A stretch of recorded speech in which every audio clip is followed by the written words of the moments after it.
Hello and welcome to episode 6 of the Sackdown. Today we have Contractz with us from NRG. One of our players that we always hype up on the Sack. You know, we're always big Juanito fans on the Sack. You know, we appreciate the way you play. We appreciate what you do, and we had to get you on the show. Before we get into all the topics for today, got to shout out the channel Last Free Nation. We're here on YouTube. We're also on Spotify. Wherever you get your podcasts, we're probably there. We have the full episodes live on X. The only place we don't actually have them is on Twitch. So don't take clips from this episode, upload it to Reddit, and call it a Twitch interview, because that is like the only place we actually aren't. Shout out Redditors for that Carzy hate thread. The smartest people. Reddit users, smartest people. The smartest people. The brightest. All right. So Yamato, we have a lot of different places that we could go to start this episode. I think the place that we want to start with you, Contractz, is just this year overall, because coming into it, everyone expected you guys to be at minimum top 3. I mean, Cloud9 roster was extremely hype. It looked like a super team. You don't really know how super teams pan out, but it felt like you guys really had like struck gold during Worlds. It felt like a lot of the problems that your team had in previous seasons were alleviated, and you were keeping 4/5 of the same roster. Felt like it never clicked this year. Looking back on it, how do you feel about this year in relation to your whole time on CLG? Is this the one that was the most disappointing for you, or how do you feel compared to like the CLG year in 2022, NRG last year, and then this year here? I mean, definitely compared to the old CLG years, it was a lot more devastating. Just because CLG 2022, we were just like a ragtag group of old players that kind of were always like on the bottom of LCS, kind of in academy a bit. So the expectations weren't really there, you know. But this year, definitely the expectations of doing well, the expectations of winning the split, I definitely think it took a big toll on us mentally, whether we like to say that or not. I think it's kind of just subconsciously always there that like we have to do well, we have to do this. And yeah, I mean, we weren't really able to live up to expectations. I think we were really never able to get it to click. Like, I think stylistically, changing from Ignar to Huhi was just not a great fit for our team. Sorry, my cat's meowing. No, I mean, can you expand on that a little bit? Because when everyone was looking at this change, people thought of Ignar as mainly an engage support player. You're like, oh, Ignar, if the meta is what it is right now, you know, he's going to be great. Huhi, same type of player. Like, you think about Huhi, what do you think about set support, things like this? Always kind of not the best on Enchanter. So what was the major difference between these two players? Because most people thought it would be a side grade at worst.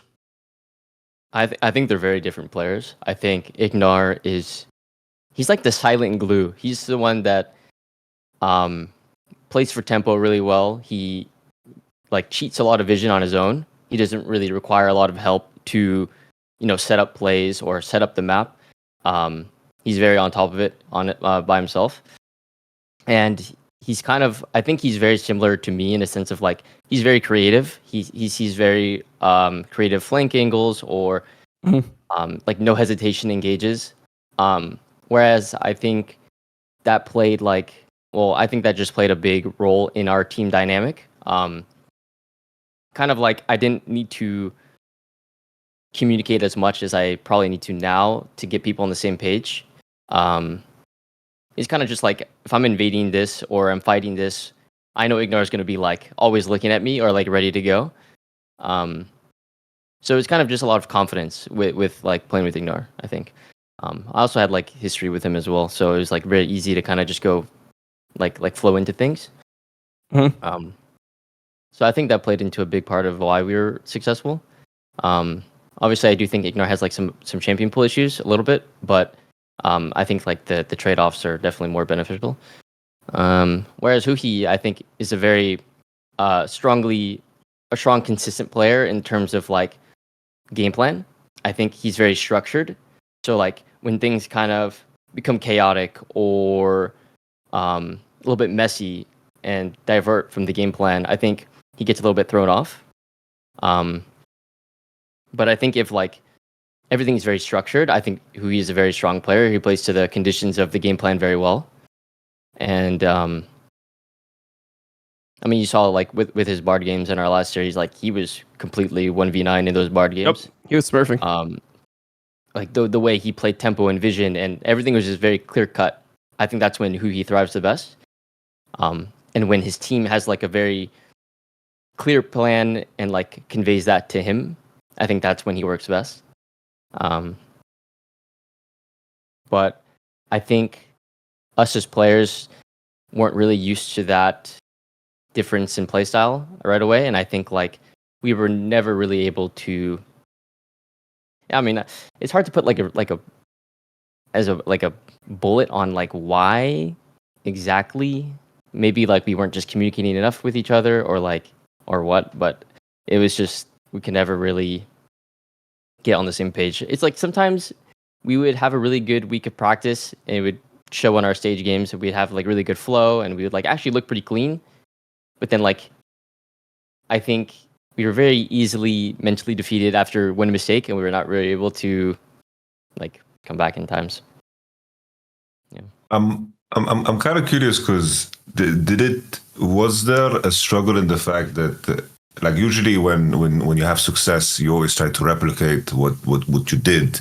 Was that the aspect that was weighing the heaviest on you guys in terms of how, like now with Hui on the roster, you guys kind of needed to recreate yourself, or did you try to recreate what you had?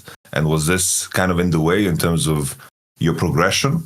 Because it seems like it was such a roller coaster up and down that was weighed very heavy by, let's say, the expectation of the previous year and coming into this one.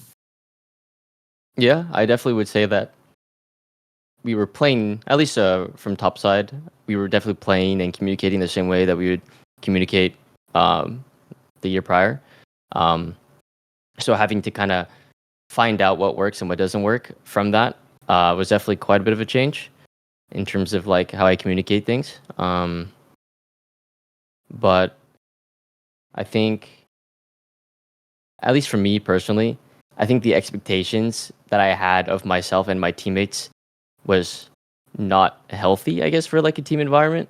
I remember in the string split, I would get very easily frustrated at like mistakes from people, my mistakes, and I would kind of overly tilt, which was, I mean, not very good for a team environment. I think just having that kind of like frustration is, I think if it's conveyed in a positive manner, it's productive, but I think I wasn't really handling it too well.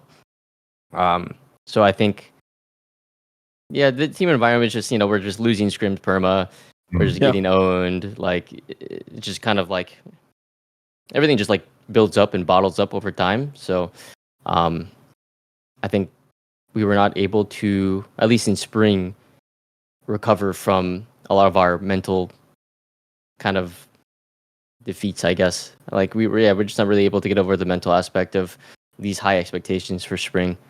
Okay. But that's a thing that we address a lot in summer, or from spring to summer. I think that, I mean, at least for me, I went to therapy to try to like just work on things, like, because I was just getting way too easily frustrated at a lot of mistakes. So I think that actually helped me a lot going to summer. I was able to like, yeah, I mean, just be on, just try to be as positive as I can, no matter how bad things are going.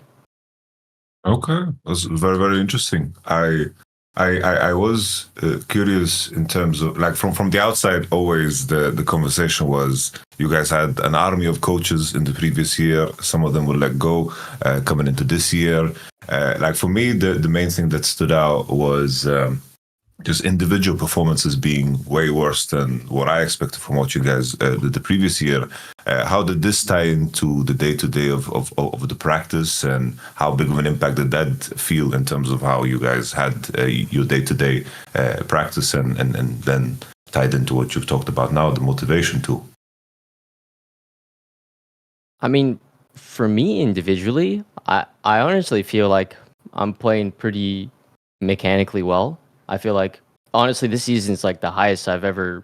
I mean, it is 2024 ranked solo queue, so it's not as meaningful, but I got like 1,000 LP this split, which is like pretty unheard of for me. Generally, I'm like 500 to 700. So Yeah. I feel like mechanically I'm playing pretty well.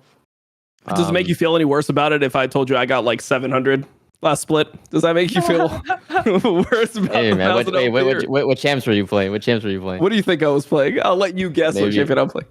Maybe Udyr. Udyr is pretty LP abuser. Yes, sir. Yes, sir. Honestly, I had an account this split that was like for funny champs. So I played like my most played are like Fiddlesticks, Udyr, Skarner, Orange Jungle, like these random things. That's how you have fun. You're a madman.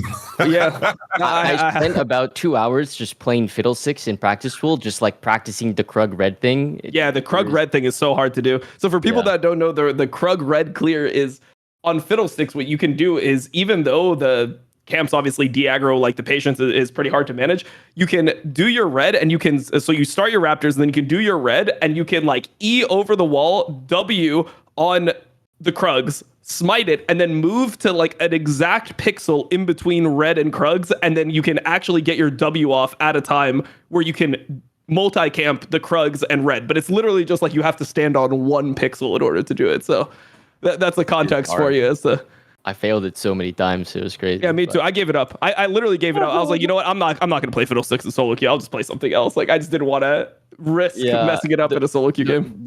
Well, I did it in scrims and I messed up. You know how badly that ruins your tempo for like the first 5 minutes? It's crazy. Absolutely. It's crazy. I was so scared, but I eventually got it down. And there's some Fiddlesticks bans and scrims. But nice. I mean, going back to like the motivation and things, honestly, this year is probably the most addicted I've been to League in, I want to say, like my whole career. I watch like pretty much like 100% of LCK games. I watch about like 80% of LPL games, 50% of LEC games, and I watch all LCS games. So like I'm kind of like just living, breathing everything League of Legends right now. And I think, I don't know. It's just crazy to think that like after 7 years, I could still just be so passionate about the game. Yeah. So I'm excited for next year. Hopefully, I'm able to actually compete. Okay. Just to reference back, because the coaching army is always the thing that comes up. Coaching army, right? The coaching army, what kind of impact did that have? I guess I can elaborate, like in terms of the big underperformance for me was just your mid laner and your top laner. Like, I don't know how much you want to elaborate on these two players in general, but I guess I tie it into your day-to-day practice and how things went, because at least those are the two things that stood out to me as the biggest change up in terms of individual play coming into this year, because you referenced like let's say the synergy issues in terms of how different Igna was, but then I'm curious about like the individual aspect and how the coaching staff tied into of course this year in comparison to the previous one. At least for top lane, nothing changed. He's had SOAS for the past 2-3 years or so. So from his standpoint, everything has been the same. For Palafox, he's working with Choo-Choo's now. He's the old Golden Guardians coach. He had Demonte before, but yeah, Demonte went to FlyQuest. So relatively for coaching, it's pretty much the same. We lost like Mash, and Demonte, but we replaced Demonte with Choo-Choo's, and then we still have like Apollo. So coaching staff is like pretty much the same. So all these like narratives about like, okay, oh yeah, these coaches are gone. It's not really a thing.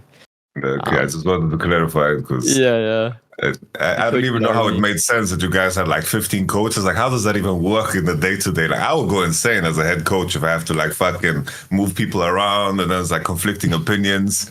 Like, how does that even look like? Yeah, the way our team dynamic works is like we do like the main review with the whole team. Probably takes like 15-20 minutes, and then after that, we have like an individual coach for each role. I don't have one actually, but everyone else does. Yeah. I feel like unless you're smarter at jungle than me, I feel like I can't really. It's hard for me to see eye to eye on a lot of things. I think more like general concepts of like keeping tempo, make sure you base, stuff like that is helpful. But like for overall like really niche like pathing specifics, I feel like it's hard for me to get on the same page unless you're actually like a pro jungler or like have experience like jungling. Or you know how to well. do like the fiddlesticks clear. Yeah, That could be. yeah. I Don't can't get in actually there, take any. I can't take any cues from you. Then, all right, I'm sorry. Yeah. NRG dumb. Oh man, I tried, bro. I tried to get in there. So pretty much what Contractz is saying is, if you're willing to be his jungle coach, you just have to like be a better jungler than him, and then you can just have his job, I guess. So that's pretty much how it works. There's no coaching spot. You can just take his job. It's the only thing. It sounds a little bit egotistical, but I don't know. I feel like I'm a very creative player, but also very stubborn at times. Mhm. So it's like, it's just really hard for me to get on like the same page. It's just like the positional coach doesn't really work too well with me. Yeah, I think it's like a different time now. I feel like jungle is a pretty hard role to coach at this current point. I remember when I was a player, I had a jungle coach, and because the game was like so much newer, there was one thing that I remember gave me such an advantage where he like taught me about like a tunnel network, like how like to place your tunnels. He was a Rek'Sai one trick that was like challenger, and like I obviously was playing everything at that time. And he's like, you just place, like, if you want to have perma tempo on Rek'Sai, you have one tunnel. This is back when you could ult everywhere on the map. You path 6 of your tunnels always in your jungle. If you ever use like your tunnels to gank, the remaining 2 tunnels, you replace one of the tunnels, whichever one it is, in between your camps, and you could like traverse the map in like 20 seconds, top to bottom, and have tunnels on both like sides to like counter gank. So that was pretty much like the only time where I had, like, I have an anecdote where it's like, oh, the jungle coach actually helped. But I think that overall, like, jungle coaching is not the most useful. It kind of comes down to like the whole team being coached, and you're just going to do what's best for the team in that situation. Yeah, it's like the whole game plan, the whole flow of the game, for sure. Yeah, I wanted to ask you about how you contextualize that one split that was super good for NRG, because on the outside looking in, people are going to say that that's the fluke. They're going to be like, oh, this team was just a 5th, 6th team. Like, I think you guys might have got like 1 7th in there, but you guys essentially were the 5th, 6th best team in LCS the entire 6 splits that this core has been together. And then there was just that one split where you guys were first and get top 8 at World. So do you think that this is like an unfair like contextualization, or how do you actually view that one split? Because from my eyes, like what Yamato was saying about Palafox, I'm like, oh, he was just really good in the meta. You know, Talia was good, Nico was good, he could make plays. That seemed like it was his strength. Is this an unfair thing to say? Is it just like a little bit reductive in a way? Definitely wasn't a fluke. I feel like if it was a fluke, then we wouldn't have actually gone to Worlds and done well there, or like relative to like what NA standards are. Yeah. I think, yeah, the meta specifically was like really, really important for us. I feel like it really unleashed like a lot of my creative, like level 3 invades, level 3 ganks, you know, just like pressuring the map, and I was able to do it pretty freely because jungle XP was like pretty garbage back then. Like you're just perma down 2 levels from your laners, 2 to 3 levels. So there's a lot of like, I remember that split specifically, you could literally just cycle your Raptors and your Krugs permanently for like 10 minutes and still be the same level as the enemy jungler, like pretty close. Yeah, nice game. So you would just live bot. Like I would just play Poppy, do 3 camps, live in their jungle permanently, just cycle, come bot again, cycle, come bot. It was like such a crazy playstyle, but it like worked for us because I don't know, I feel like I'm just like pretty creative, and I'm able to like pressure wall. But yeah, specifically towards the meta, I think like we were very good on like Talia, Azir, and I feel like Doklo was really unlocked with like Rumble, Jax, these like laning picks where I was able to play like the Rel, the Sedge, the Poppy, and like actually like gank around his lane and pressure wall around it. And then the support was just like bot was just kind of like safe, controlled, and they just kind of played a team fight. But there were some of the games where like we would have our Senna TK that we kind of like jumped on first compared to a lot of other teams, and a lot of teams didn't actually know what to play or to like how to handle it well. So we were able to like get a lot of pressure, and just map control off of that. But the meta definitely played a lot into how much success we were able to have, because this year you saw like AP junglers. I don't think I'm necessarily bad at AP junglers. I think maybe I'm not greedy enough. Maybe I don't path as efficiently as other junglers, but it's like the way you like team fight and the way you pressure with those champs is like a lot different than your tanks and gankers. Yeah. This is the perfect segue to the you just completely killing G2 at the World Championship, because that was the biggest headshot ever. I think me and Dom kind of saw the writing in terms of how G2 got their previous wins, that there was something off. But I never expected you guys to beat them in the way you did, because you seemed like Super Saiyan in that fucking series. Like everything just connected, everything, like the game just kind of completely was out of hands for G2 right away. Tell me, like, I know the story of how you guys got smoked in Scrims by them, but Scrims are Scrims, and G2 Scrim World Champions, who cares? But tell me the process of the preparation. How did you guys feel coming into that match that day? Tell us your whole side of the story, because for Europeans, this one hurts. And now coming into this World Championship, no one has faith in G2 as they did coming into that one. So I don't know what's going to happen this year. Yeah, our preparation going into that week, honestly, by that point in the boot camp or like the Worlds run, our scrims were getting a lot better than they were in the first month. We were going even versus like teams like LNG, and we were still getting like 06 by like Gen G and T1, but in 06, in the first week of the Worlds boot camp, was probably like losing every game in about 10 minutes. To getting 06 with like 25-minute games, 30-minute games that are like slightly competitive, and we have some leeway to like actually make plays. Okay. I think we were, just leveling up quite a bit in the month that we were there, and I think honestly our coaches prepped very well for the G2 match. I feel like they didn't really have great response into Senna TK from game 1, so then they banned it game 2. And I think we were just playing a lot better on the day, honestly. I think it's hard to describe what I was feeling during those games, but it's like I've had numerous moments in my career where I kind of go into like flow state, and like everything just like seems super easy. Like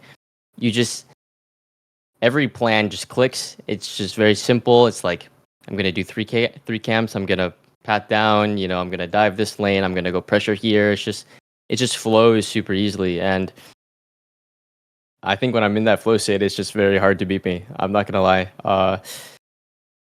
It's just, yeah. I mean, it's hard to put a specific reason as to why. I think I just really played super well on that day. I think my pathing was pretty good. I was just feeling the momentum. I think I'm a pretty momentum-based player, honestly. Like when one or two things go well in the game, I'm very confident that I will just carry from the game state. Yeah, I don't know. It's hard to really put a bullet on it.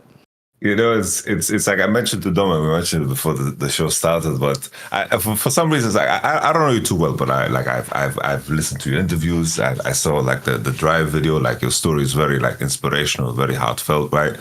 And in terms of how close you are with like your mother and how you support her and so forth. And in some way, when I tie everything that I know about you, which is small pieces, also in terms of your gameplay and how I've seen like your career progress. In my mind, you are North American Razork to me, and the main thing that stands out to me, right, is just I think there's been so many games that I've watched of you where you're like, holy shit, you're so fucking insane, And then there were moments where I'm like, what the fuck is Contractz doing here? He just fucking flashed in, did some dumbass shit. I'm like, what the fuck is happening here, And it just seems to me like, as you mentioned now, that you're kind of like this player that needs to be in a specific flow state. And maybe Don can elaborate more why he sees you and compares you to Razork, because he knows, I guess, both of you as well. What is your view, Dom, in terms of how your comparison to Razork when it comes to Contractz?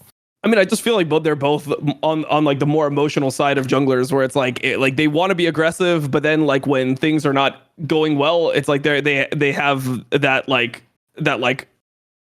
that they internalize the failures of the team, I think. I don't know if this is fair, Contra, but this is just what I see on the outside. It's like I feel like for some players, like for example, when Inspired is playing a game, if his laners like run him down, it's like he's like, well, my laners are just shit then. Like, and then if like they need to play better, and then like if they don't play better, then we're gonna keep on losing. I did the right thing. Where I feel like you and Razork are more just trying to like always like find like what you can gain out of all like the situations. Like, oh, we had this loss. Like, should I do something different? I feel like you guys internalize the losses more than like some of the other players that seem more like headstrong in a way. But maybe that's just from like interviews. Like, obviously I've seen your interviews. I've seen, you know, Razork backstage and like the Legends in Action stuff, and that was just like the vibe I got. You think this is fair, Contractz? What do you think of that take? Are we crazy? Yeah, I mean, I definitely do think that, like, even from this last Dig NRG series, like, yeah, you know, you can point fingers at like my teammates for their mistakes or whatever. Yeah, I did. That's exactly what I did. Me too. But at the same time, it's also like, if I was like mentally headstrong in that like last game, I'm pretty sure I still could have carried, you know? I'm not so sure about that personally. I don't know how you feel about it. Like, it looked like your team was pretty determined. Bro, let him confirm what your feeling was about him internalizing the failures. All right, okay. He was confirming your feeling. I was mad, you know, like people were like, damn, like, because, you know, like my chat likes you. I mean, I think it's just because on the SAC we always talk positively. So like after the interview, when you start to tear up, like they were like, oh man, feels bad, man. Contractz, like, why did they do Juanito like this and all this shit? And I just remember sitting there, I'm like, I would be crying too if I had to play that game as jungler. Like, it just is what it is. Like, it is what it is, man. Like the Bard Cannon, that almost had me in tears when I just saw the Bard ult come in and then the Cannon flash on top of it. I was like, nah, it's doomed on the day. There's no chance. But yeah, you can continue with what you were about to say. Like. No, but yeah, going back to the point, it was like, if I was like, I think I like fell apart mentally after we all died mid. FBI died, and then Palafox died, and then I like flashed in like a dumbass. Tried to like salvage this terrible play that just happened, and then after that, I think you even saw my player cam. I'm just like this, but it's like mentally, I kind of like broke down there. And then I wasn't able to like recoup and like play the next team fights well, the next sequences. I kind of like mispositioned a lot in a lot of the late game team fights that I thought I could have played better. So I feel like if I was like actually like clutch and mentally strong there, I probably could have just carried. But there also were some pretty unfortunate circumstances in that game. Yeah, so let's call it unfortunate circumstances. Yeah. and also in the beginning of that game, I had such a big jungle lead. If I just played. That's also one of my faults as a player. If I just like played more efficiently, there's gonna be times when like being creative and being funny is gonna be good for the game. But there's also gonna be times where like the best play for the game is just to be efficient. Oh, clear. Like no, there was one time, I think it was like level 4. I think after you got a lead top, there was a time where I just wanted you to like not hang around mid and just like take bot crab and just clear one more time and you're gonna be like 2 levels up. Like I don't know if you know exactly what I was talking about, but there was like a moment where I'm like, I think it was around the Skarner game. It's probably it was a Skarner game in game 5. It was I don't know if it was your first clear or it was your second clear. It was my first clear. I invaded top side after 3 camps, and then I took his blue or something, and then I path back mid. to top to mid like 2 or 3 times, and then I like cross back mid. And then I cross again, and then it was just like I could just be farming the whole time and just get a really big lead. Yeah. Just like how much of that is like how much of that is just PTSD from people dying? Because like I feel like when this happens to me as a jungler, I'm always like, the only reason I do that is because I'm like, this guy is so fucked right now, right? Like he has no blue. I have like prio on crab. Like he's gonna be just like 2-3 camps down. And I know he's going to, like, because he has nothing to do, he's going to have to, like, try to all-in gank top lane or something. So I'll, like, try to overly cover one of the lanes just to try to, like, prevent that person from getting killed. Is it just PTSD? Do us junglers just have, like, mental illness from all this, all the times we've been inted? I mean, I think a little bit of it was maybe my top lane is going to get lane ganked. But I think most of it was just like maybe I can pressure the Gromp, and I kind of wanted to stay in top river for top crab at 330. But I think, I just kind of poor judgment of the situation. But definitely, I mean, every jungler is going to have trauma, right? Unless you're inspired, then he's just going to say no every single time. You know? You got to go farm those camps. Yeah, I mean, I respect it too. I think, I mean, it's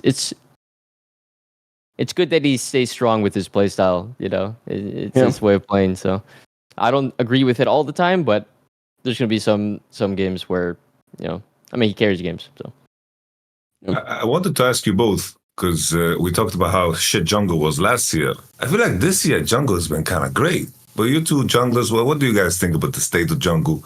Because I feel like this year is pretty damn good, no? So jungle's strong. It's a strong role. I maybe this is just because I'm old, right? Like I'm fucking old, so I've been playing this role for so long. I just don't like how Riot's dumb down the role so much every year. Like I just don't like when. I mean, it's kind of weird for me to say because I am like a full clear enthusiast. Like if you meet me in solo queue, I'm playing Udyr. I'm full clearing my first clear almost every single time. But I just feel like a lot of the skill expression of jungle, like when I think about the best times of jungle, I think of season 4 when it was Elise, Lee Sin, Rek'Sai, or not Rek'Sai, Elise, Lee Sin, Eve, Rengar, Jarvan, Nocturne. Like, and everyone, there was a lot of skill expression. It was like you get level 3 at like 240 because it took longer to kill the camps at that point. You just walk around the map and you fight and you have to cover lanes and you make decisions. And I feel like because people hate being ganked so much in solo queue, Riot has tried to remove junglers from lanes as much as possible. So that's why they made the scuttle spawn later and they make it so everyone can clear at a certain time. And I just feel like in general, like there's just not too much skill expression in like solo queue, at least. I think in pro games, maybe there's a little bit more. You can get more out of plays, but that's my only criticism is I just feel like it's just a dumbed down version of the game. Like everyone has trinket, like everyone, like no one really should die ever unless you have like a pushing lane, you can path, you can dive somewhere. It just feels like a lot of jungling right now is like anyone could do it. You know, I kind of liked when jungle had that high barrier of entry where if you play against somebody who doesn't really understand like, you know, camp timers and stuff like that, you could get a massive advantage. But now at least when I'm playing, I just think that the game is kind of dumbed down. The role is dumbed down. Yeah, I definitely have to agree with that as well. It's like it's very structured now. Like the ways that you can like gank and stuff now is like very hard with like the map changes. It makes it a lot easier for like top lane is like a pretty ungankable lane now. I think if the top laner is playing well, with that wall. And I don't know. I mean, I think there's a lot more carry potential, but it comes in different styles now. It's more of like a carry farm oriented role, where like I think my strengths as a player doesn't really fit into me as much with like, you know, like the tanks and the ganking, which is crazy to say because that's not how I started as a player. But yeah, I mean, I think overall, I think it's in a good spot just because of the amount of like golden XP that you get compared to like last year in terms of solo queue. At least in solo queue I can carry more games, so all right.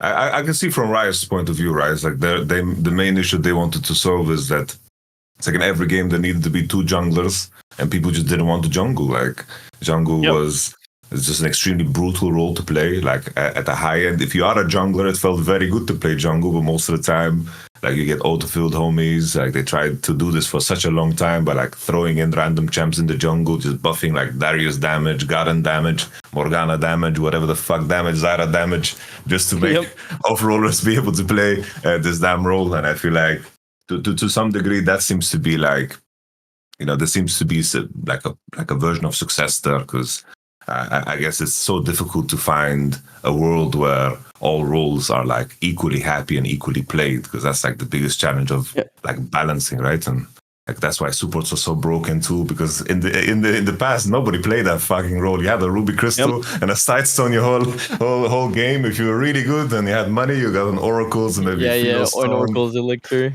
That's your spike right there. Yeah, no, I mean. I thought that it was cool at that point. The supports actually controlled so much of the vision game themselves. Like I felt like that was actually like it gave the role a very strong identity. Where now like supports are kind of jack of all trades. But just to go back to like the full clearing point, there's nothing worse than playing a solo queue game or I mean even a competitive game and you're full clearing and the other guy's full clearing and just the other guy gets a kill and you don't at the end of your full clear. When you both did the same camps and everyone just knew where you were the entire time, like it just feels so miserable. It's like what the fuck, like. I guess I'll just go do my next full clear with less money and then he can like fight me for grubs when they spawn. Nice, man. Like it just feels actually, kind of like weird in that regard. I had the biggest like Nidalee Scrim like hatred in NA because in Italy would just full clear every single time and just always get some random kill based on 1200, get like Sork shoes and then come run up my camps and I'm playing like Maokai or something. I'm like, oh god, what is happening here? Yeah, I no, don't really that's how enjoy it full is. clear meta that much.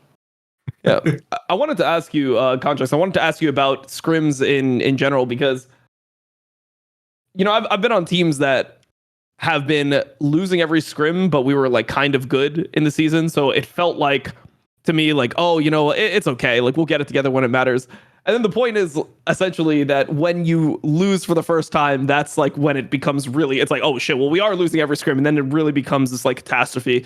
I wanted to ask about how, you know, you guys went from a team that was supposedly, I mean, you said it got better towards the end, but you guys were losing a lot of scrims. People never considered you guys like an elite scrim team in North America in summer. And you know, at Worlds, the stats people posted weren't the most flattering. But then when you come back after winning, like how long did it take you guys to realize that like the scrims being lost wasn't an okay thing? Because I feel like at some point you get deluded into thinking that it's okay if we lose scrims because we're learning more. Like we want to be losing scrims. It's almost like a good thing to lose scrims. And then when you start losing on stage, it just becomes a whole different thing. So like, where was like the point where you guys had the panic moment where it's like, wait, we are just losing every scrims because we're fucking bad. It's not because of the fact that we're learning so much from it. Yeah, I mean, definitely. There's two different ways of like losing scrims. Losing scrims can be productive, but the way we were losing scrims was like just in the most disgusting ways. It's like someone makes a mistake, and then like another person thinks it's okay to make a mistake because that person made a mistake. So it's just like stacked on stacked on. It's just like the most disgusting. So it's game 5 versus Stigmatized. Oh yeah. Yeah. I wanted to say the same.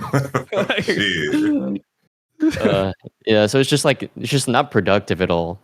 It's either like a lack of effort or like a lack of like how much you actually care. I felt like there was a lot of just lack of effort throughout the year in a lot of moments, and you know sometimes it came from me as well, and we were I mean, there's just got to be some accountability, you know, throughout a lot of like you just got to be really accountable for yourself for like, you know, effort, trying in scrims, communicating in scrims, and I felt like we were all just not really able to do that, you know. So were you cognizant of like the fact that the scrims were being lost in unproductive manners the entire split, or like even back in spring, or like or like was there a moment where you guys had this realization where it's like this is just not healthy ways to lose scrims? We've had a few talks here and there throughout both spring and summer. Like we were very aware that it was happening, but like even though we talk about it, it fixes for like a few days, maybe that week, and then it's kind of back into like those habits. And we were never really able to break out of the habits. I think NRG as a whole this year was very up and down. Like there was weeks where we were peaking, and then we were doing very well, and then there's weeks where we like lose those fundamentals that we learned that last week, or things that we just weren't able to really stay on top of, and then we just slump back down. Then we have to relearn those habits, and it's just like felt like we were never able to like stay consistent with like what we were actually learning. But like 1 week we just learned something, and then the next week we just forgot it, and we just had to learn it again. I don't know. I'm curious to just to finalize the year, because I assume now that maybe the reflection hasn't like been done completely, but like you mentioned, like how you look back at the series, you look back at how you could have potentially carried the big one. Two-sided question, not two-sided, but two parts. The first part is, if there was one thing that you could have like instilled in yourself and your teammates that would have been the difference, like maybe you needed someone in the room to just flame the shit out of you, like when shit was going down on day one, or was there something that stood out to you that if this was in place, then everything would have been different? I think it sounds really cliche, but like team vibes. Like if we were actually able as five to just that's the Carzy thing. It's the word. It's the Carzy thing. Yeah. It's the team vibes. I feel like when people get frustrated and there's arguments, we weren't able to like recover from either the tilt at our own teammates or the tilt at our coaches, or like the coaches being frustrated with our gameplay. It's just like we're never able to like cycle out of that loop throughout the day. So like a whole day of practice could be ruined from like a bad game 1 or a bad game 2. And and there were days where our team vibes were good and we were, doing well versus TL or beating C9 or like actually taking games off competitive teams. And it felt like we were never able to get over the mental part of our team. It sucks to say because I do think that we had a lot of strengths and showed it at times, but yeah, I think the stress and anxiety of like being in the LCS and like potentially losing our jobs and like winning the split before and like having these expectations of like we need to play perfectly at all times just took too much of a toll on everyone. Just random sidebar, is it like how far before the season started did you guys start practicing? Like, did you guys practice in December, November, or was it like after Worlds you were chilling? I think for spring we took quite a bit of time off. I don't think we started until early January, but we kind of started off that split well though. We started 3-1, and then it just kind of went downhill from there. I forget what happened honestly, but in summer we did start 3 weeks before. I think we scrimmed IMT for like about 2 weeks because they were late deep scrimming. That's what happened in summer. Oh, it sucks. It's unfortunate. Hey, they were the scrim geniuses, all right? Yeah. I like how they asked they asked the Nero that like recently. They're like, you guys have been known as scrim geniuses. Like, what do you think? He's like, yeah, it's not true. Like, we kind of have been into scrims. Like, he was like, okay, well, I guess you can't even. They had like a week or two of like really insane scrims where like Ole was just running the map on like Bard and Maokai, and I think that's when they felt the most just the most pressure in the game from them. But then I don't know, they just lost it pretty fast. Yeah. And it never recovered. Perfect. It never recovered. If we go on this topic any longer, Yamato's going to start ranting about Armeo because he is the biggest Armeo hater. Oh my lord. He's the biggest Armeo hater. I don't know. Like, I don't know what it is. But because I was watching like some random content piece where like he's like throwing an axe to smite some shit, and I'm getting pissed even watching him do this shit. Like everything that this dude does, it's so irrational. Like not completely irrational, but just I hate seeing his nameplate.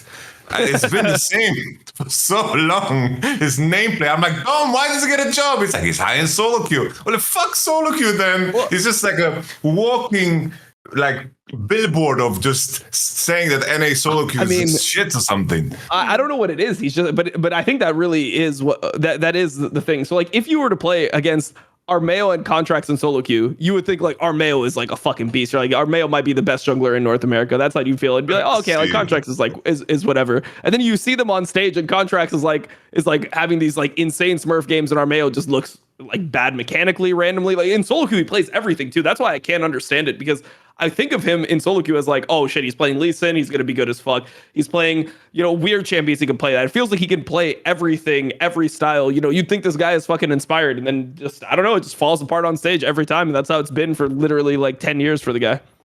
Yeah, I mean, I really think Armao is just gapped by his own mental. Like, he makes pretty good decisions around, pathing and where he's pressuring generally, but it feels like when he has to engage or when he has to skirmish, he's just like not confident in his own decisions or mechanics or plays or something like that, because it just feels like when he has good momentum, when he has good scrim games, he plays pretty well. But when it's like chaotic, or maybe he dies once or messes up, then he's kind of just like in his own head, like, oh, I can't play this like situation well, or I'm not confident in this. So then like that like split second of like hesitation kind of just is everything, Yeah.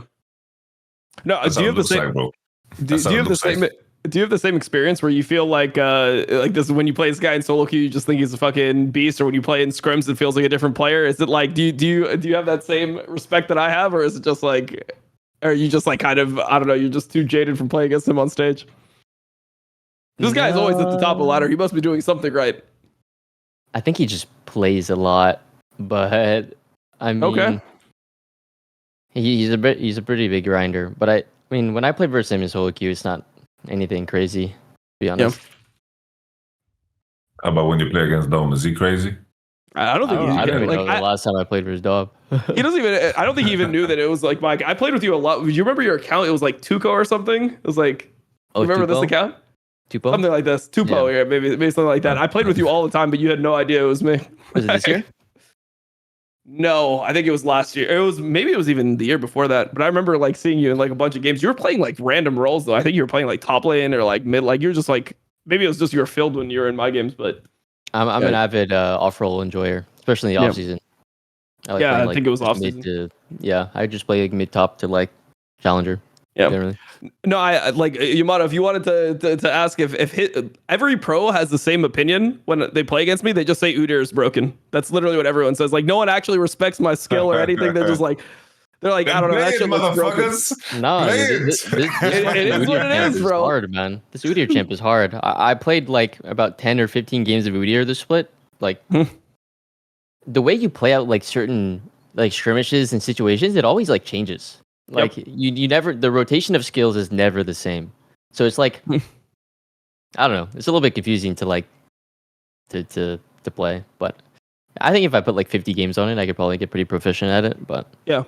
But one thing about that point that I was going to ask you earlier is when you pulled out the Skarner, you were going the Griffin build is what I like to call it. I was wondering, were you inspired by like his tweets and stuff to play Skarner in that way? Because when we watch other people play, they just go full tank, unending despair, like second item, things like this, Warmogs over Heartsteel. But you went like the Griffin build from obviously T1 Academy Griffin, if people don't know who we're talking about. Was this the person that inspired you to play Skarner like this?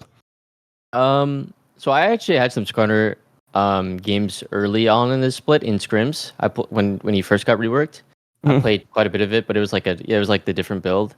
And then when the build started getting more popular because of the Griffin stuff, I actually reached out to him and talked to him about it a little bit. Oh, cool. So I was able to like bounce ideas with him, and I played it that game specifically because they were showing like Poppy, Nautilus, and Sedge. So it just feast for melee champs, and that's Skarner. I knew I was gonna get a lot of value out of Heartsteel and all those items just because I was versus 3 melees. And in game 5, I switched up my build a bit. I went the Aftershock and then the normal like Zeke's Warmogs build, just because I felt like I wasn't really gonna get as much Heartsteel value that game with their comp. I think they were like Rumble, Zeri, MF, so I felt like I wasn't gonna be able to like consistently be autoing a lot. But I mean, honestly, that build is like a solo queue Smurf build. Like you're so strong. When you get Heartsteel plus Serix, you're like so juiced. And I think it's like almost like a 2k shield with Serix, like 25 minutes in the game. So I think it's a pretty underrated champ. You see it getting picked here and there by Canyon, Kanavi. Yeah, Canyon played it recently. But they do like the Aftershock build now. I think it's kind of like shifting a bit because they realize like it's hard to get a lot of value out of Heartsteel. Whether they're right or not, I'm not sure. I have to still do some more digging, but yeah, it's hard to figure out what the breakpoint is for like, did I get enough Heartsteel value? Like there's games where I'm playing and I'm like, I have like 320 health from Heartsteel. Like I guess that's good. Like it sounds pretty good, like that's a decent amount of stacks, I guess, on the item. So it's very hard to find like what the actual breakpoint is that makes it better than the alternatives. I feel like it's probably less than what you think though, based on how like health and stats work in the game. Yeah, it's just the CDR, like in the slow competitive games, like having like a Zeke's for like a Locket feels nice in terms of like the CDR that you get, and you're also not. There's some games where you're like actually just not hitting champs for about like 10 minutes, depending on like what happens in the game. So in those games, it feels not as great to have Heartsteel, but yeah, I could be wrong too. All right, so this is where we want to start bringing up just your opinion on different players that you've played with different times in your career. I guess where I would want to start is when I was going through your entire history. For some reason, like I didn't feel like you were only in academy for 2 years. Like if you were to ask me how long were you in academy and how long were you in LCS, I would think it would have been like 50-50. Like that's kind of how it felt from watching like the LCS for the entire time. But it was actually just 3 years in LCS, 2 years off, 3 more years in LCS. So you've been in LCS the majority of the time. Does it feel like that for you? Because I feel like that academy period just like, I don't know if it was just like tough or what it was, but you weren't even fully in academy. You played in EG, you played in 100 Thieves. So it wasn't even like you were hard stuck academy. But did you feel like that period was longer? It definitely felt longer. Like the academy gulag is kind of like, yeah, it's brutal. It's kind of rough down there. Damn. It really, you have to be very mentally strong to like grind out with rookie players, to grind out with like, it's quite a big mindset shift from playing in LCS so many years and then coming back down. It's like it hurts your ego a lot. It hurts your mental a lot. But I was able to rise out through the end of it all. I mean, I think academy was a very good experience for me though. It helped me work on a lot of my communication skills with a lot of newer players, and really was able to kind of. I mean, I was the leaders on all my academy teams, so I was like the driving force throughout the game, and it really helped me like find direction in the game and like be able to communicate it well and efficiently and get all my teammates on the same page. So I think it was a pretty good learning experience. I don't think I'd be the player I am now without academy. So looking back on your career, there's one player that we have to bring up, and this is obviously the sack down. We have Big Jiz in the sack all the time. You're a player that he's always hyped up. You're somebody who actually got to play with him, even though it wasn't supposed to happen in 2021 with EG.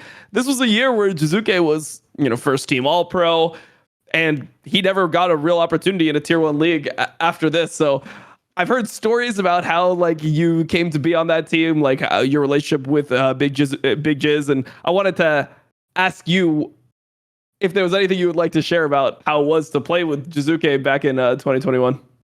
I love playing with Jiz. He nice.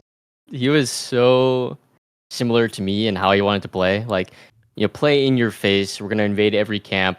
He's gonna be, humping the guy under the turret, permanently. Nice.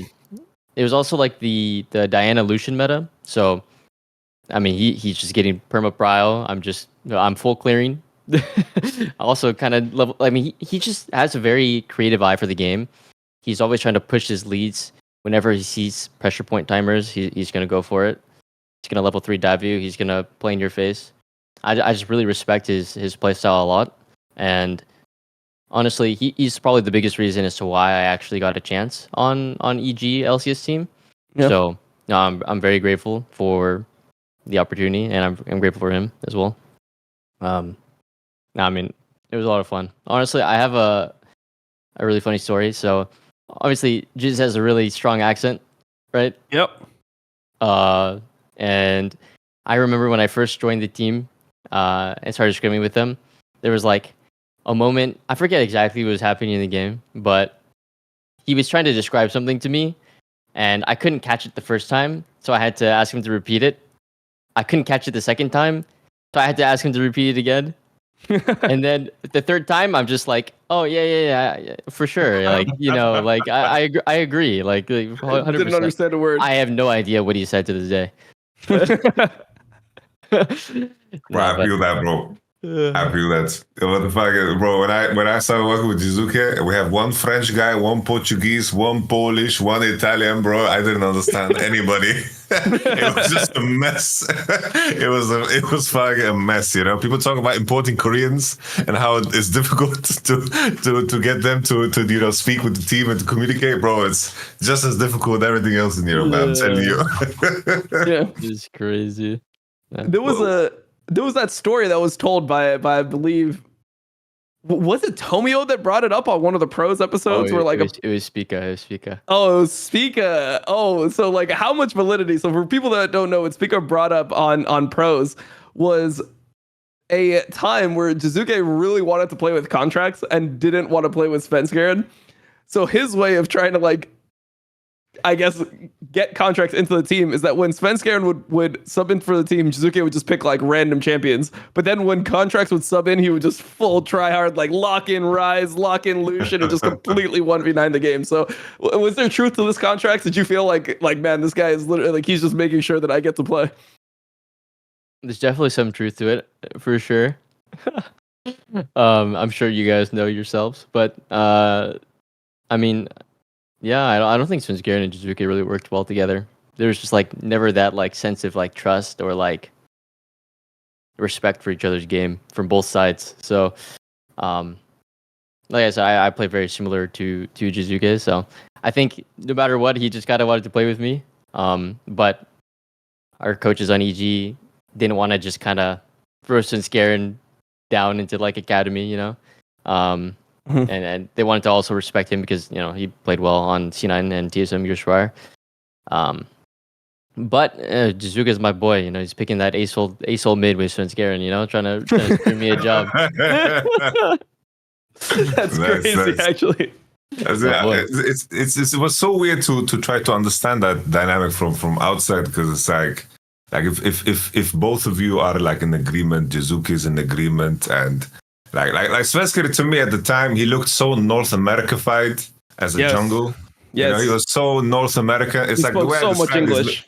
He spoke so much English at that point. It was crazy. It's like Svenskeren, like when he was H2K into TSM into like C9, it was like but then he just went full North American at some point, and he just wanted to be like the guy who waits for the enemy to make a mistake to capitalize. Yay! Yeah. But it's so fucking strange to me that you have a player like Jiizuke, the coaching staff have like Jiizuke. I can imagine Impact is also like a very like driven player, and it's like to slot you in. Like what the fuck was the dynamic between the players and the coaching staff? Because it seems like there was like fucking constant clashes. Like how did this fucking pan out? Like because if my players are feeling a certain way and you see it working better, well, like why the fuck wouldn't you just commit regardless of past pedigrees?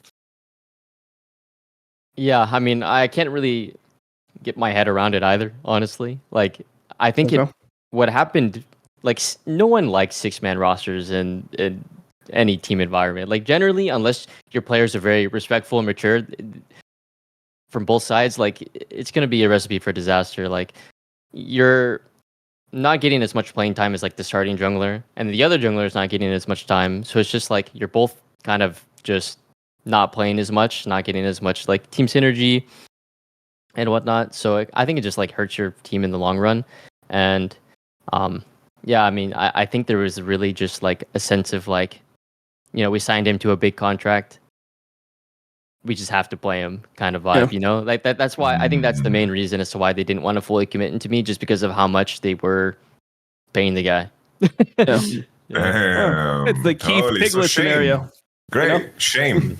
Yeah. Just they were afraid of their own shame because of their decision to sign a player, and that's why the team was worse. What I don't understand lovely. is like, you know, in North America, our contracts are fucked up. You know, like no pun intended, but our contracts are fucked up in North America. Like you can just kick a guy, like you could just end his contract, like in a lot of situations. So I wonder if he just has the best agent of all time, you know, like had really huge fees in there or something if they dropped his contract. But yeah, I'm surprised that it took that long. But yeah, I 100% agree with the fact that Svenskeren just was nowhere close to what he was when he first came to North America. Like he just, I don't know, he was just beaten into submission. It's like all those times where Reggie came down and yelled at him for invading camps just got to him, and he was like, I will never invade a camp again. You know, I'm just gonna farm, I'll clear my jungle. Like he just wasn't the same player anymore. So it's tough to see that.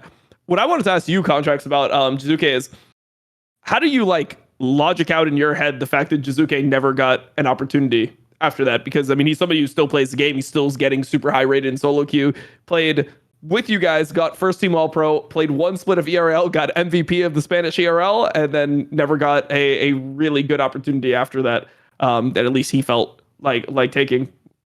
Do you think it's just personality based, or why do you think that Jiizuke never got Honestly, it's pretty sad to see, like, especially with my time working with him, like he's coming off like an All-Pro split, and it's very obvious that like he's a very big part of the team as to why we have success and why we're so aggressive. And I think from like outside perspective, if say I wasn't working with him, I probably would have to just say it's because of like the stories of like his personality, of like either being hard to work with or, you know, making like you know, just coaching player differences, maybe play style.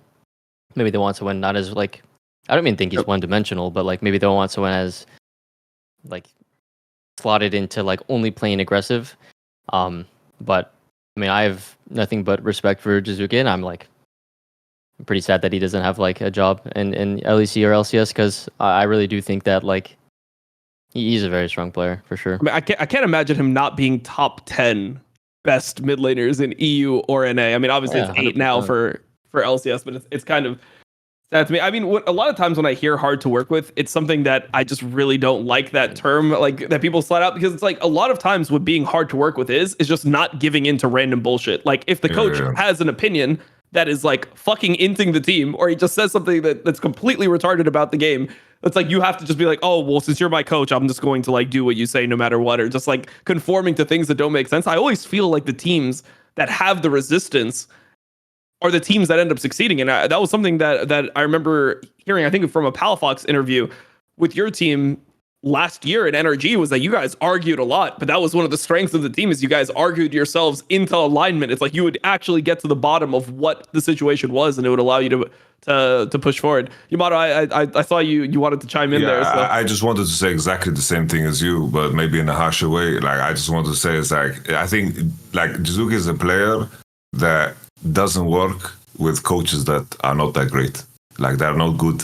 Like I know players like this, like Wunder is a player like this. Perks we had on Sackdown too. Like Perks is not a player that is going to like bow down, you know, and just like accept 100%. being mediocre just because someone says so, you know, and appease to some kind of fucking authority, because in the end they know what's right. And I think Jiizuke is exactly like that too. It's like those players are, for me, in my experience, the best players to be working with, because they challenge you. Like they keep you on your toes. You can't fucking chill. You can't like you have to be on point with everything that you say, and that feels fucking good, you know. That type of resistance feels good. But the moment like the word spreads about his how to work with, is usually just that, you know, that fucking, just as you said, Dom, like the fucking bullshit that I think anyone who is not good enough or can't keep up is going to be made to feel worse if they're trying to force their opinion. But even in that spot, it's like you can take a player, for example, I work with Humanoid. He knew more about Mako than I did, but I made sure to learn his view of the game so I can push that onto others through him. I didn't see that as threatening. I saw that as like, holy shit, I can learn something here. That's fucking fantastic, you know? But I think, you know, knowing now that like they kept Svenskeren in line in the team because of fucking like a fucking budget expense, it seems like sometimes there are coaches that are just there to protect their ego and to protect their hands in case anything goes wrong, you know? And that's a big part of any industry, I believe. Fucking A. Where do you go to now? I think we talked about Svenskeren. 2017, you went from C9. That off season, like Svenskeren went to C9, I believe, in that year. How was that off season like? You ended up on Golden Guardians. I'm pulling you really, really far back in time. But Svenskeren came up, so. Yeah, I remember like it was yesterday. Honestly, I remember exactly like the day that like Jack reached out to me and like traded me. It is very vivid, and like honestly, I'd say for most of my career is like the biggest regret that I have leaving C9. But I mean, at this point in my career, I'm still pretty happy with where I am. But overall, definitely is my biggest regret, just because I think if I stayed on that C9 team, I would have had my career trajectory would have been like way different. And I think at the time, it was a combination of like just like being way too greedy and getting pretty bad agent advice, I'd say. Okay. So like at the time, League was going into franchising. So like I'm hearing all these rumors about, wow, Mike Young is getting paid this X amount on this team. Fucking and then, Mike Young, man. And then, Jesus. yeah, like you know, just hearing those rumors, like, wow, they're making this much money. I want that much money. You know, like I'm better than this guy. Yeah. And I was young at the time and not very mature. So I think I kind of just got a little bit too kind of hasty, and then Jack isn't one to kind of fuck around. So when he heard that his jungler is looking to leave or like exploring options, the second he finds a jungler that's competent, he's snapping his fingers and he's making it happen, you know? And that's not something that I expected. I have never experienced like the business, I guess, of LCS or esports yet. Pretty cruel world, especially for a young kid. So, you live and you learn. Obviously, if I go back in time, I would do things a lot differently. And honestly, C9 gave me a pretty good deal at the time as well. But I was hasty. I was very greedy. Kept wanting more. I remember I made like a twit longer back then about how I wanted to work on my communication. Is why I left. A bunch of PR garbage. Okay. PR garbage. Yeah. Also, advice from your agent, though.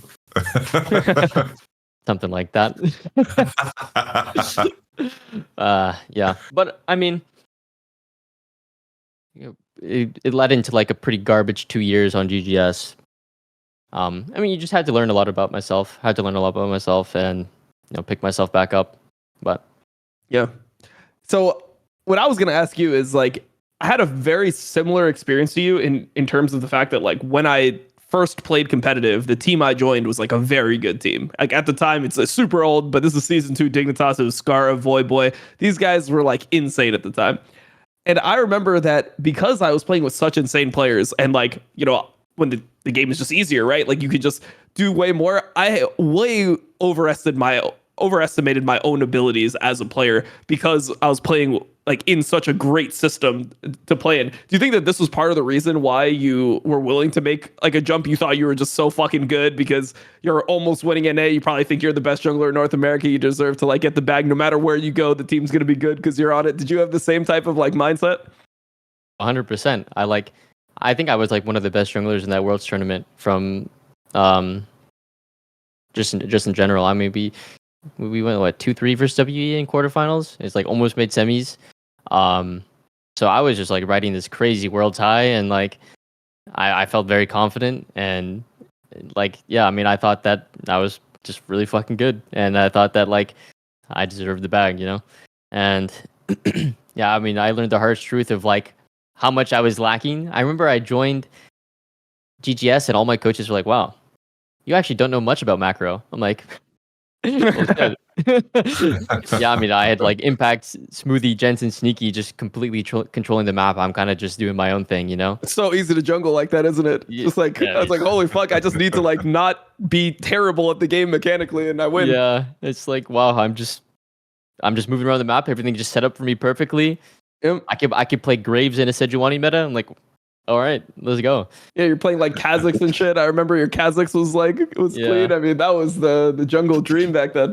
It was kind of just brain off, just play full off instinct, and just let everything else control itself. And, I mean, I learned the harsh truth of how much I was lacking and like how much you need to know to actually carry a team. To carry the role as a jungler, you need to be able to get your team on the same page. You need to be able to have all this info about how lanes work, how matchups work, when you can invade, when you can't. Yeah. I had none of that. How doomed was this Golden Guardians project? Because I've obviously done shows with Degon for a while now. He was general manager, I believe, around this time, and like I just hear horror stories of just the internet not working, and you guys have to scrim from the studio, and then like your coach after 2 weeks has this like gets removed. The Loco Doco incident that happened famously. How like was this project way different from just being in the C9 environment? Did you think that it was just going to be like just much cleaner functioning, just top down the organization? Because this was a new organization. Yeah, I mean, from that point, or before that point in my career, I've only known success. I've only known C9. I've only known C9C with like High, Lemon, Alltech, Balls. Before that, even I played on Ember with like Solo, Golden Glue, Laud, and Sun. So like relative to the competition, I've always been on like a top 2 team, no matter what. So my expectations going into were like, okay, it's gonna be pretty similar, right? Like, we're all playing League, same game. But like from management to play to team environment, it was so drastic. And like there was just like all these little small things that I didn't really have to worry about before that I have to worry about.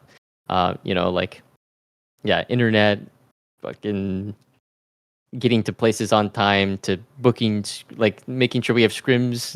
I don't know, just everything, like. Oh, the players are booking the scrims. Jesus. Okay, no, we weren't booking the scrims, but like making sure we like. There's some days where like no one wants to scrim us. We're like 10th place team, like. Yeah, shit. We were scrimming our other 10th place academy team, like. Nice.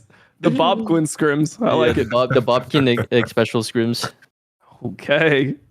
I think this is the portion that makes the second aspect of why you make me think of Razork, because it's like you started off really fucking good, and then it's like Razork had to go through the gulag to then rise again, and to really you become himself again. And you went through the gulag with the Golden Guardians after having like the rocket ship start, and then of course you fucking won the whole league with NRG and had a good splash at the World Championship.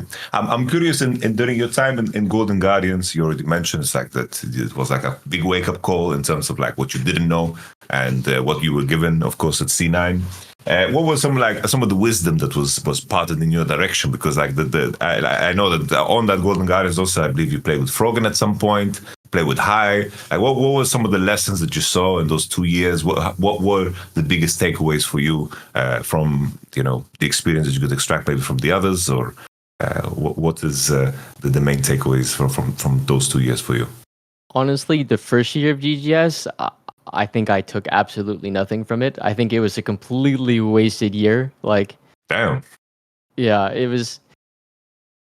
there was no hope whatsoever in those rosters. Like, we were playing with it was like Lorlo, Matt, Definitely, me. And it's like, we had like amateur coaches pretty much because our coach got fired.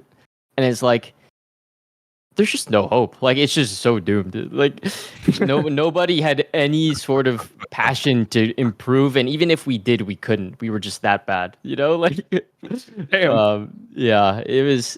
And then the next split, honestly, we started off pretty strong. We got Mickey, but then Mickey was just fed up with fucking everything that was happening, and he completely exploded. Like, that whole first year was just the biggest failure of all time, from management to players to everything. And then I mean, the Mickey story is honestly funny though. Do you know the Mickey story, Yamato?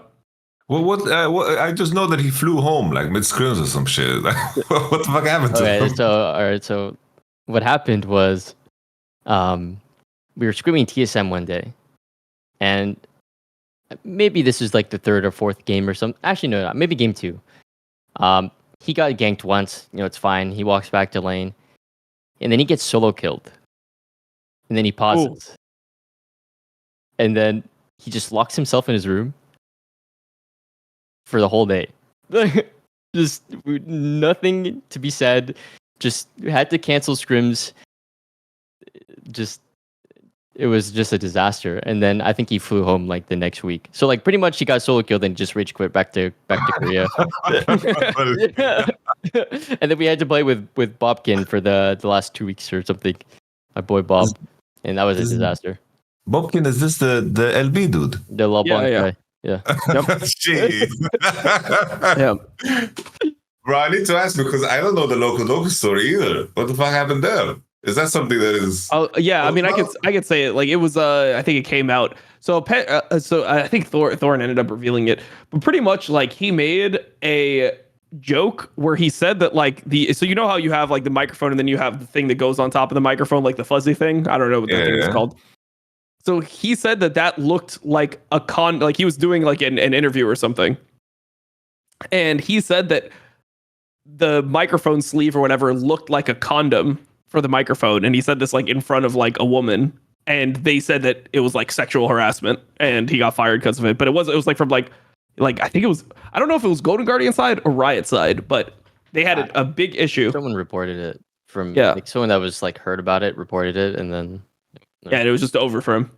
Damn. And that's how Face Check started the next year. That's like why we even started the podcast. Face Check was, this is the same dude that said in an interview that he would sniff cocaine off Jaedong's erect cock. Yep. This He actually said peanut. Penis, sorry. Yeah, peanut. Sorry, I'm misquoting him. That's okay. Damn. Okay. I don't know what to think about that. I'll just not have an opinion to stay safe. Yeah, there was a lot of stuff that was so weird with that roster. I mean, that felt like just completely doomed from the start.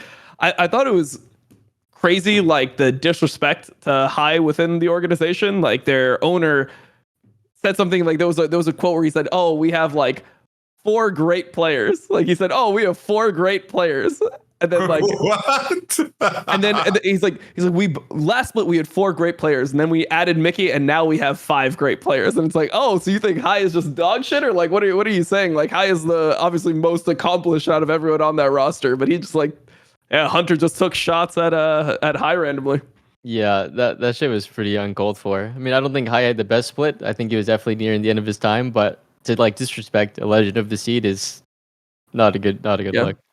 I mean, also at that point, it's like, who else had any fans on Golden Guardians, really? Like he was the one that had the big brand. Like, I mean, obviously his brand was declining as he wasn't in LCS as much, but this was somebody who, when in season 3, he was getting like 35,000 viewers. He had like 300 something Instagram followers. He still has insane like following on every platform, because he was just so known. So it was absolutely crazy to see him get thrown under the bus because. Yeah, like Contractz said, he's just a legend of the North American scene at that point. I mean, he could just boost teams into LCS through challengers. He was playing different roles. He got C9 to Worlds in season 5 playing jungle. Then he comes back, plays support, goes mid, does well on FlyQuest, is getting like top 4 finishes with FlyQuest, playing mid again. I mean, this guy was just somebody who knew how to play competitive League in the early days. So that was a crazy thing. Yamato, I know there's a lot of players you want to get through. So who do you want to jump to next that Contractz played with? No, honestly, after you guys mentioned this GM and we mentioned Jack, I'm kind of curious because, like, in terms of what GMing is in North America, like, for me, after like I've always like watched a little bit of LCS, like I know the names, but I could never have strong enough opinions to be like, oh, this roster is built good, because there was like some names that I kind of was blind to because you kind of are aware of the top 3 teams or whatever. And looking at your career contracts and contextualizing it in terms of how you like went back and forth in academy and then played, and then it's like you had to have Jiizuke push for you, right? And it was a roller coaster. In terms of you feeling like snubbed about in terms of the GMing and this aspect of you getting a spot, how do you feel about GMing in North America in general? You too, Dom, I'm curious to hear your take on it, because Jack comes across as like, he seems to be like the real deal. Like, I know people don't like fucking Ocelot, for whatever the fuck shit he does now, but he was also like very ruthless in Europe in terms of his acquisitions, and Jack always seemed to be like very ruthless in business. But in everything else in GMing in North America, what is the general sentiment? Tell me, boys. I think the top teams are GM'd pretty well. C9, TL mainly, the ones that stick out to me. C9, like they genuinely do care for their players a lot. But they're also, they're also a business, so they know when they have to make hard decisions pretty fast. And I think a lot of the bottom teams, I mean, there was like this big controversy like throughout the years of like how GMs just look at Reddit or something and then they get opinions of players. I mean, I don't know how true that is, but probably true. Yeah. I mean, I think GMing has gotten a little bit better throughout last year or two. You see a lot more rookies popping up, but for a long time, a lot of players were just cycled over and over and over. And I do think that I was like, there was a time where like, I think it was on 100 Thieves, I like subbed in LCS. And I felt like I deserved a spot after that year, but I just kept getting absolutely owned with like my contract deal and then not able to find a spot numerous times. But I mean, I think salaries were also like pretty inflated for a while, and I think GMs were like overpaying for so many players. So that was definitely an issue as well. Yeah, for me, when I look at GMing, I can't even tell if GMing is getting better or if they just have less money, and that ends up being a good thing. It's like the fact that there is less money, they have to take risks on rookies as opposed to before when they had all this money. I mean, it felt like there was so many teams that we had that made no sense. I think about the Immortals lineup back in 2020 when they had like the Smithy, Soaz, Ica, Apollo, Hakuho lineup, where it's like, who is carrying the game here? Like you drafted 5 losing lanes. Like, how the fuck do we have 5 losing positions like that are going to be generally behind, but they'll be able to they'll be able to contribute in other ways. Like, that is just not how teams should be. I mean, like, even teams right now like Dignitas, I have the same feeling. Like, that's just modern Immortals to me, where it's just like they just don't have that firepower in the lineup. I know that might be a sore topic because you guys just lost them, but to be honest, I'm saying no one won that series. I don't think Dig won that series. Just no one won in my mind. Yeah, nobody.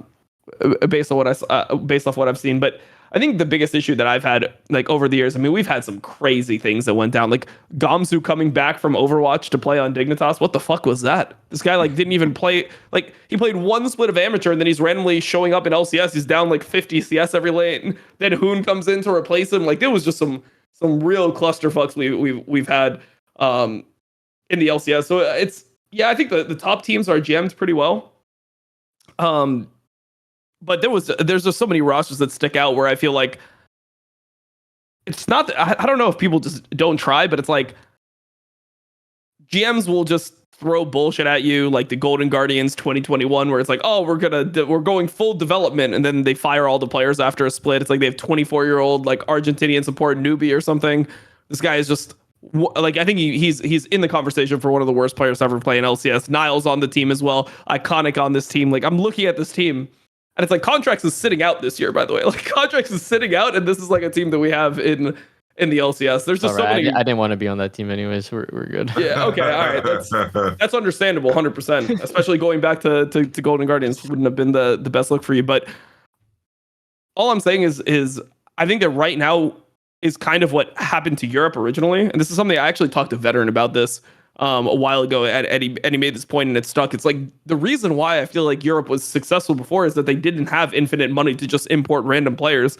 They were actually trying to make do with a smaller budget, and that forces you to bring up new talent and take these types of risks on players that are good, and you have to be more intelligent about your scouting instead of just going down and being like, oh, we have this amount of money. How many players do we have that we can sign to like that big of a contract? All right, sign Hooney to his $15 million contract in LCS. I like the idea of trying to build a team and scouting players that make sense rather than just building them randomly because of namesake. And I think this is the biggest problem that LCS has had over the years. Is it was almost only names that people would look at when building teams.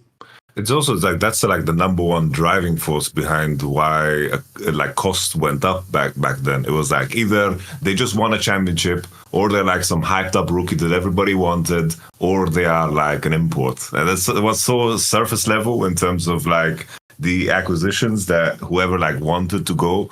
Like, I remember like getting messaged by like the usual like agents out of Korea, bro. Like, they just messaged me and it's like, we offer these players. I'm like, bro, I'm not a fucking unemployment agency. Like, offer me something interesting. Like, it's just the usual names. It's like the names you guys think of right now, those are the exact names that got offered to me, you know? And I think that's like, I guess it kind of makes sense because you kind of need money to entice the wrong people almost. Yep. It's strange how it works like that, you know? It's intriguing because Contractz now at this point, you have so much fucking experience in terms of like how your start was. It was like the rocket ship starts, and usually like a lot of players are like that have that rocket ship starts, they tend to like struggle, right? They tend to struggle, like usually the ego runs super high, and you know, when everything kind of works, like an example is like Adam, he won like EMA Masters, he won like LFL, and then he came over, joined Fnatic, got a second place. Like his ego was running super high, and then he joined like BDS, and then all of a sudden like he got to be dragged through academy, whatever. It's like not everybody like deals with it good. And now it's like now we have another player, I think in Maso, right, who just got like Rookie of the Split.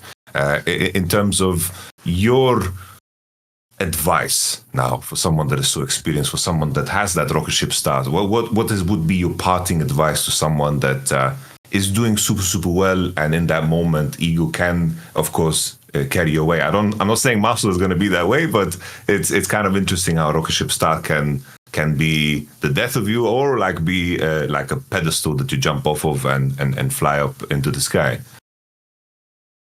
Yeah, honestly, I think throughout my career, initially I didn't handle it well. In terms of like being humble, I think I lost a lot of my motivation when I was in academy. I remember like this 100 thief split. I was like completely turbo feeding, never playing solo queue. Like I think one of my plays actually ended up on Reddit. It was like me like tower diving as Lee Sin, and I like dude, it was like the most disgusting play I've ever made. Yep.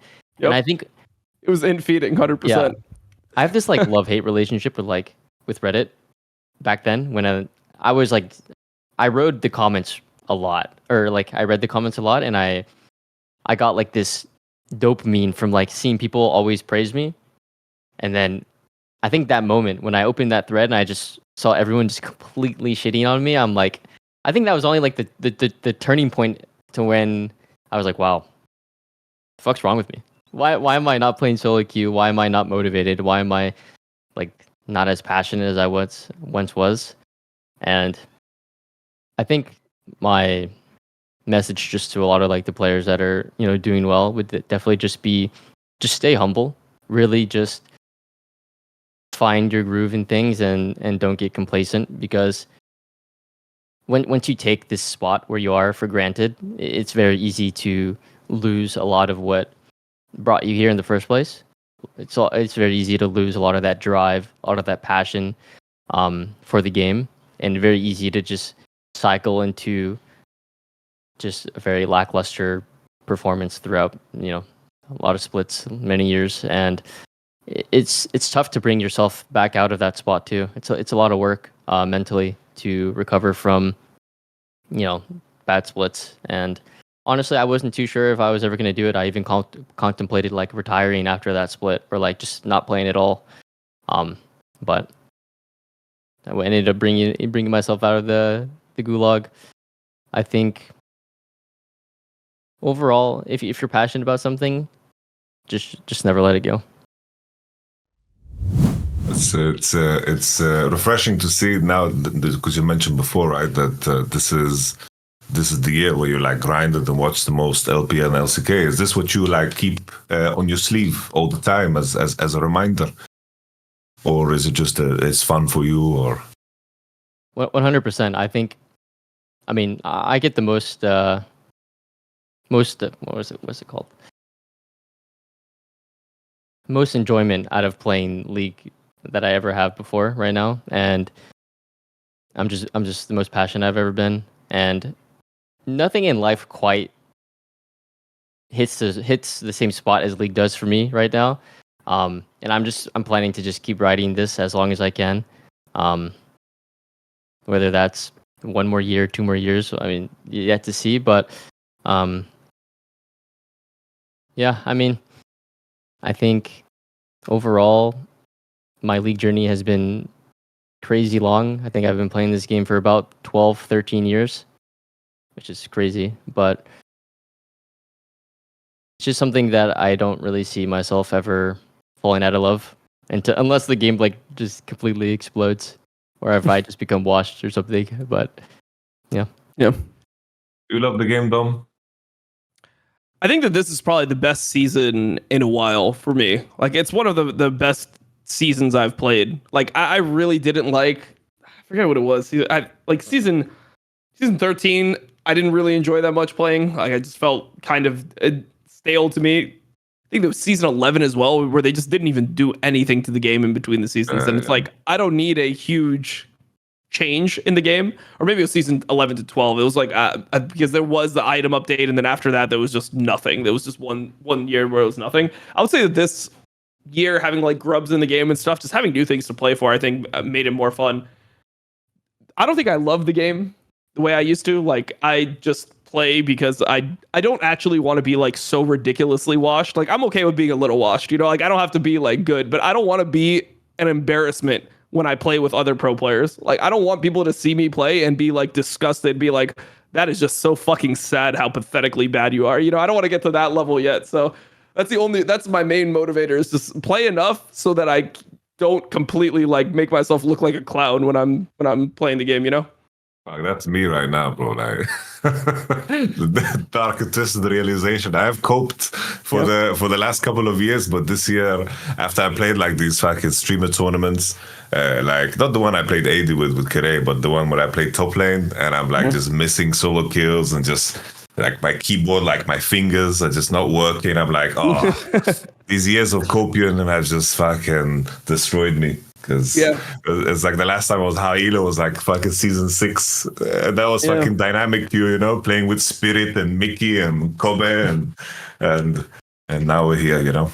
It's a tough realization. I hope you guys don't need to face this anytime soon. I think also for me, there's a lot of just playing the game in order to like understand jungle on a more fundamental level, because it just allows me to like it keeps my league brain on, you know, like when I'm watching games, I'm just thinking all the time, like, what would I do in this situation? It's like I just remember things about, for example, like I can put myself in Contract's shoes when he invaded that blue and then he's like pathing. I'm like, oh, I just want him to like full clear right now. Like this is a time where I want him to like really extend his lead.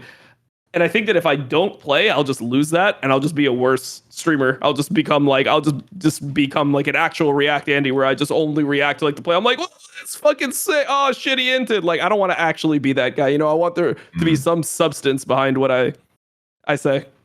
Yeah, I also think honestly the love for the game for me also comes with my skill. Like I think it's like kind of like relative. Yeah. Because I feel like my fundamentals the past year or two have been like just leveled up a lot. I feel like before I was known as like a very hot and cold player. I think people still view me as that a little bit, but before I think it was like really bad. Like there's games where I'm like going 0-9, and then there's games where I'm 10-0, you know? And I feel like I've really leveled that out throughout like the last year or two, where I don't know, even remember the last time I've gone 0-9. So I think my fundamentals throughout the years have just gotten a lot better. Yeah. Was that the Maokai game? Was that a Maokai game that you're remembering here? Because I think that was the last time I saw that Maokai game. I was like, this is just one we forget about. We don't. That's the one I remember too. That Maokai game, I'm a changed man from that one. I remember I was so mentally defeated after that one that I never wanted to play Maokai ever again. I dropped it for about a month, and then I played it in summer finals. That was one of the ones I drew inspiration from. Like I watched that Maokai game, I was like, maybe I still got it.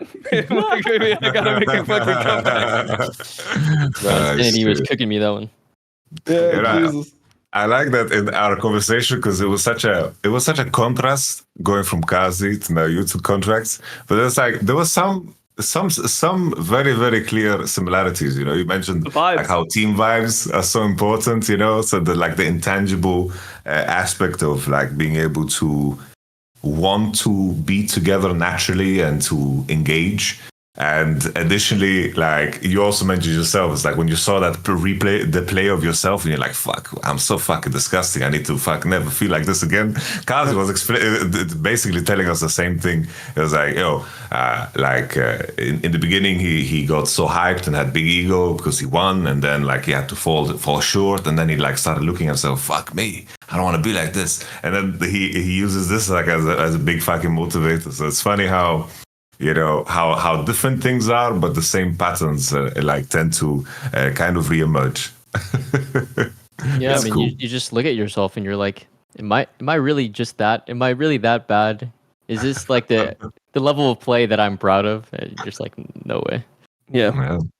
It's like it's weird because usually I run with the philosophy that you shouldn't take anything personal, because nothing ever is, and it's like tying your whole like self-worth in your gameplay is such an easy and destructive thing to do, but at the same time a good thing to do, because it's like when you are removed from the game, it can be very, very rough. But it's like if you're playing to compete, you need to fucking put your whole heart and soul in it. And if you don't feel bad about playing bad, then like most of the time you're like not gonna make it, you know?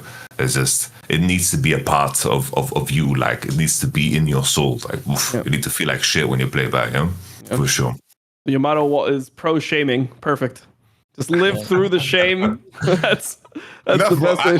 Bro, to tell me it's not true. It's like we all have been here, played this game for like fucking 12, 13 years. But a big driving force for me is the fear of fucking it meaning nothing.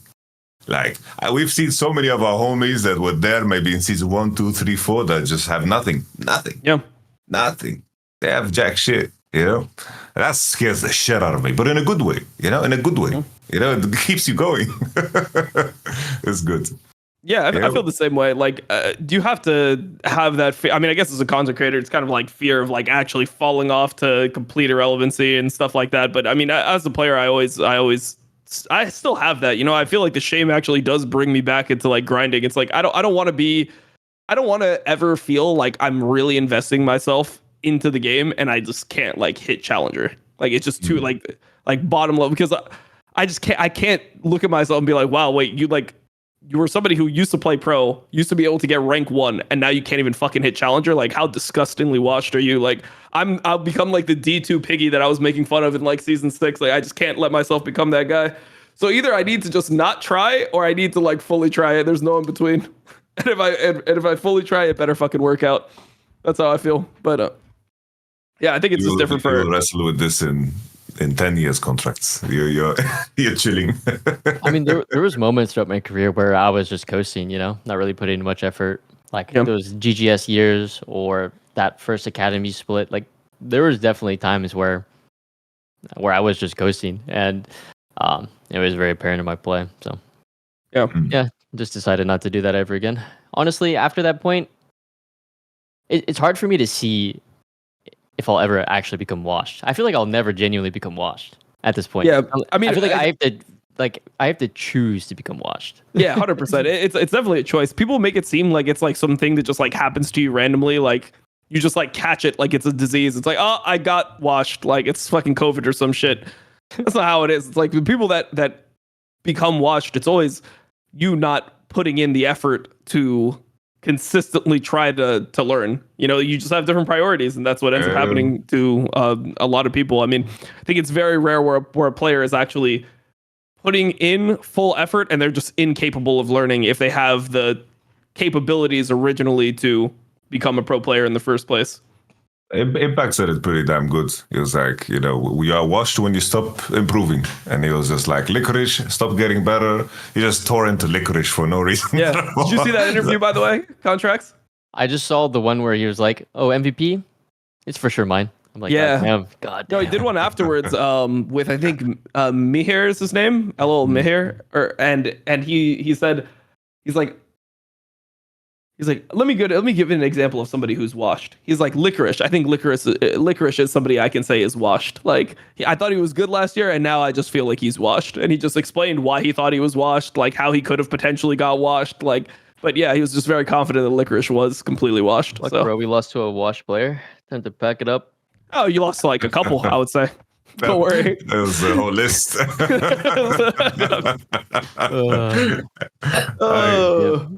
Homies, we have been talking for 2 hours. Contractz, is this something that still is on your mind? Would you like to share with us? Maybe some parting words. Talk to us. What's on your mind still and your heart? Yeah, I mean, like I've said the whole podcast, I'm still very, very passionate about League. I hope to be able to play next year. Future is scary just because LCS is changing. Bunch of new teams. There might be some imports coming in. You really have no idea what's happening. My goal is still to play, of course. Whether that's like taking one split off, if that needs to be, who knows? But I'll still be around, hopefully. Perfect. Rock and roll, brother. We are gonna root for you, bro. Yeah, I have like this parasocial. Not I don't know if it's called parasocial, but like if Dom likes someone, I like them too. I want them to succeed. Yeah. And it's like Jiizuke likes you a lot. Dom likes you. So it's like for me, it's like I want Contractz to succeed. You know. I feel like it's a good story. I don't know. I like the players that are not scared to do shit. That's like one of my biggest pet. Like, I just hate pussy junglers. I'm just gonna say it. Junglers that are just pussies that are just AFK farming, like do it. Like Kenvi pissed me off. I hated watching Kenvi fucking play. Like this guy just made me mad watching him play. I like that Contractz plays the game to fucking win. Like I want the jungler to go out there and have the 0-9 Maokai game every now and then. If it means that at least some of the time he is getting it the fuck done. I just like the activity. So yeah, no, I mean I think that you've definitely put the league, like people that watch LCS know you're good now. Where I felt like before there was always like question marks about you. Like maybe when you had similar placings before, the sentiment was, oh, like is this guy good enough? I mean, maybe he's good enough for a bottom team, but it didn't feel like there would be a loss if you weren't in the league. But now I feel like people actually realize that like, you know, you are a jungler that just deserves to play in the LCS. And I mean, from our perspective, we thought you were like the person that looked the most convincing on your team this year. So we hope to see you in the America's North Conference, I guess, next year. And yeah, it's been a good time. We've never done I don't think I've like actually talked to you like on voice maybe ever. So this is like the first time that we got to sit down, chop it up, have a podcast. Hope you enjoyed it. And we will see you guys next week for another episode of the Sackdown. Appreciate it. Yes, sir.